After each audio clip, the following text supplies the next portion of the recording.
जी उदार असते, बरं ऐका, जी बाई उदार असते, जिला कायम दुसऱ्याला द्यावं वाटत असतं, तिच्याकडे काही नसतं. बरं बोलो करते माझं गुरुजी, आता तुम्हालाच बोलावं लागणार आहे.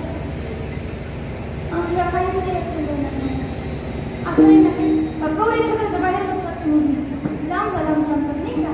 पण ऐका, मला काय सांगायचं वेळ तुम्हाला, की ज्याच्याकडे दातृत्व असतं ते त्याला द्यायला वाटतं, देऊ वाटतं लोकांना, दातृत्व आहे त्याच्याकडे, पण त्याच्याकडे द्यायला काही नाही. जगाचा नियम आहे, ज्याला देऊ वाटतं त्याच्याकडे नाही आहे, आणि ज्याच्याकडे आहे त्याला देऊ वाटत.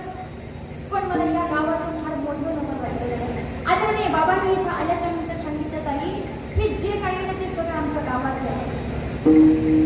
ऐका, हे सगळं तुमचं दान आहे. बरं एक सांगू का, माणसानं दान करावं, पण दान कुठं करावं हे सुद्धा माणसाला कळावं का. नाही तर बऱ्याच ठिकाणी आपण काय करतो, आपण भिकाऱ्याला दान करतो नाही का.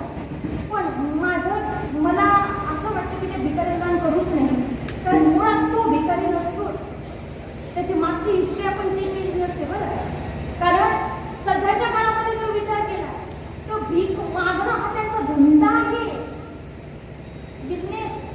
आताच भाषा सांगायचं म्हणून ऐका, फार मोठे बकरे त्याचे बांधून ठेवले कशाला, तर फक्त भीक मागण्याच्या. आपण जर तशा भिकाऱ्यांना जर दान देत असेल आणि तोच भिकारी संध्याकाळी धाब्यावर झेंडा